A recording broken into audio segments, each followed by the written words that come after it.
É muito bom tê-los aí do outro lado, interagindo conosco, aprendendo.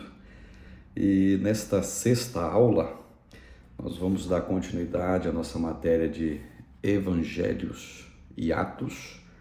Evangelhos, a apresentação de Jesus, as óticas são diferentes, né? Claro, de cada um. Cada evangelista teve uma intenção.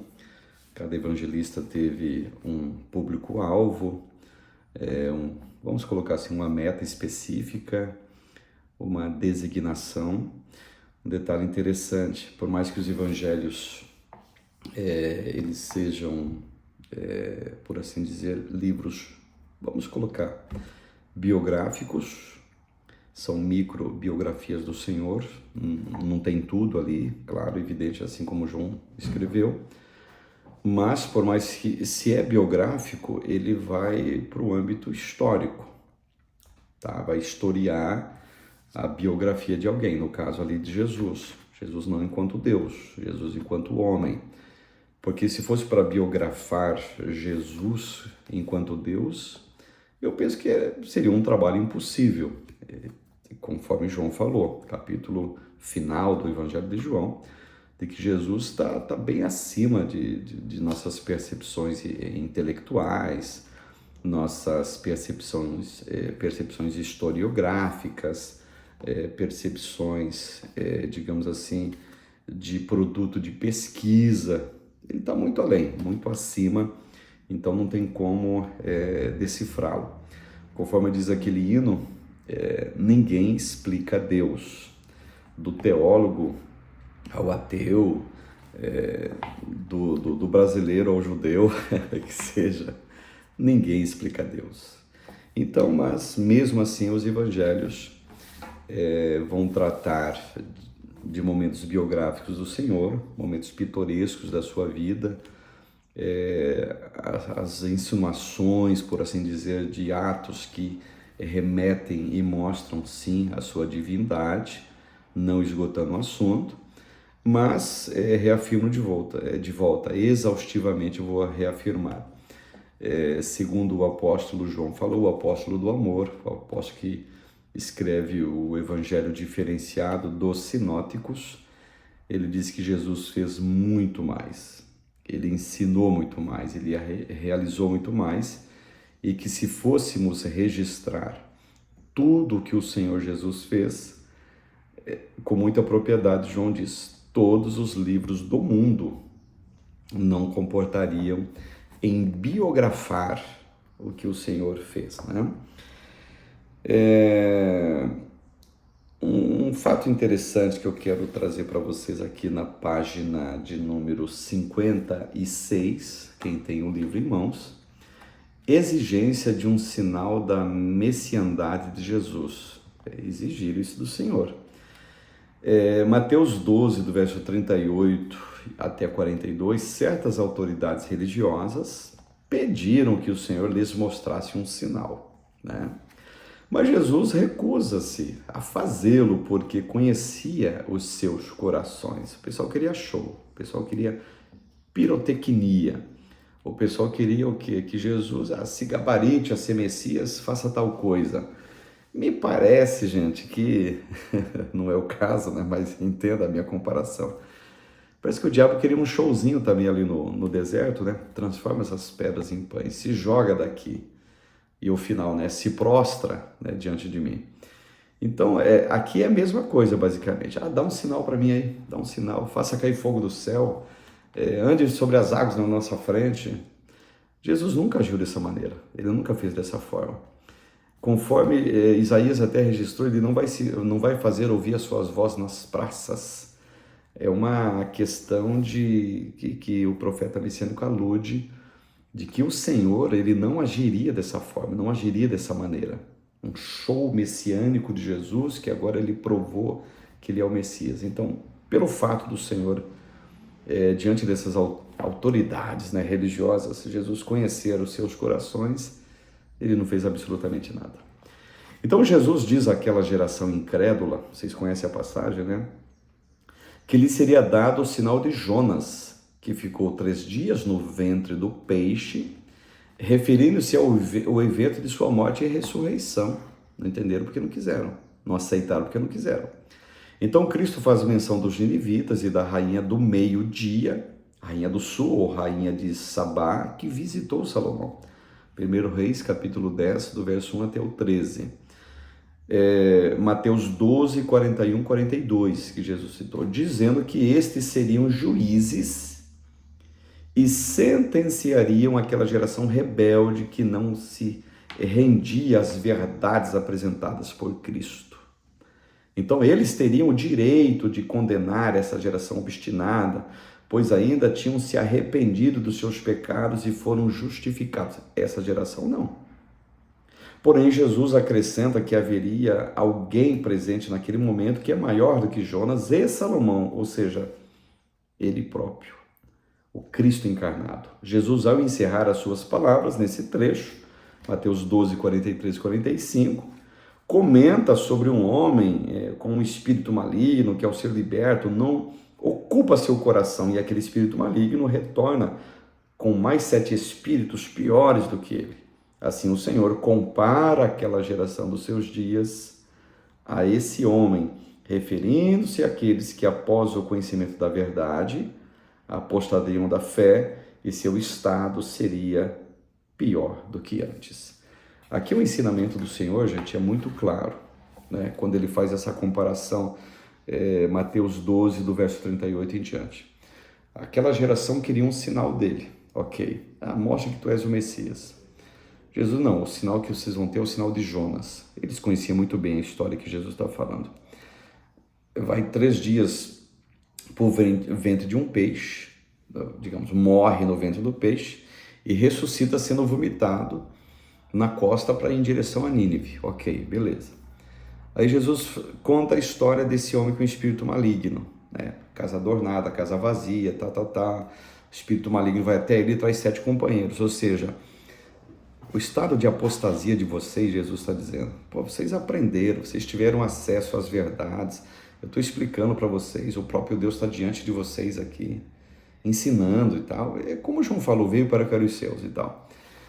Então o estado, o que Jesus ensina aqui, que é o estado de uma pessoa apóstata, o estado de uma pessoa que abandona os rudimentos de fé, você trazer essa pessoa de volta ao Evangelho é um trabalho quase que impossível, né, gente? Quase que impossível.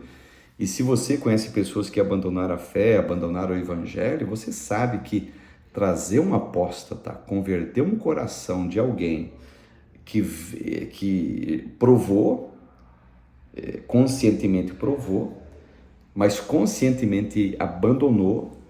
Eu já vi vários casos. A pessoa, o que vai virar com relação ao Evangelho? Vai virar detrator do Evangelho. Eu falo isso porque eu já vivi lá, falo isso porque eu já estive lá. Quantas e quantas pessoas atualmente, gente, que você deve conhecer, que abandonou o Evangelho, deixou o frequentar da igreja, deixou o convívio de pessoas que comungam da mesma fé e se tornou um grande detrator. Não vai lá porque isso, que todo pastor é assim, a gente sabe que isso não é verdade. Todo crente é dessa maneira, a gente sabe que isso também não é verdade. Tem gente boa? É evidente que tem. Tem gente ruim? Gente, em todo segmento tem gente ruim. Em todo segmento tem gente boa também. Todo policial não presta. Isso não é verdade. Todo político é ladrão e corrupto. Isso também não é verdade. E como todo pastor ou todo crente, todo que seja, mas na mente do apóstata, a pessoa que agora o espírito maligno encontrou a casa vazia, você está dizendo que o apóstata está debaixo de influência maligna? Sim, eu estou afirmando sim que o apóstata está debaixo de influência maligna. Paulo concorda comigo. 1 Timóteo 4 e 1, Paulo diz que nos últimos tempos apostatarão alguns da fé, por darem ouvidos a espírito enganador e doutrina de demônios. Se você dá ouvido a espírito enganador e doutrina de demônios, significa dizer que você está inspirado por ele. O ser humano está inspirado por ele. Não tem outra explicação mais adequada, mais politicamente correta desse fato. Isso é uma grande verdade. Verdade pétrea que não tem como escapar. É inescapável essa verdade, gente. Então, sim, Jesus aplica essa ideia aqui, essa por assim dizer, pedagogia teológica para esses interlocutores e que eram autoridades religiosas. Nós aguardamos o Messias, mas queremos um sinal, queremos uma prova de que tu és o Messias. Eu não vou dar prova nenhuma. A prova de que Jesus era o Messias é como se Jesus estivesse falando. É só vocês ler direito o Antigo Testamento, tá? Leia direito o que está escrito em Gênesis. Leia a expectativa de Abraão, leia a expectativa de Moshe, Rabeno, leia os Salmos, leia tudo que está ali, leia Miqueias, Jesus está dizendo para eles, né? Mas não, só vou dar o sinal de Jonas para vocês e conta essa história dizendo que esse pessoal está debaixo, sim, de influência maligna e numa postura completamente apóstata. Exatamente isso que o Senhor fez nessa passagem dos Evangelhos. Página 57, a libertação da filha da mulher cananeia. Conhecemos a história que Jesus elogia a fé dela. Confissão do apóstolo Pedro. Página 58, a confissão de Pedro sobre a messiandade de Jesus.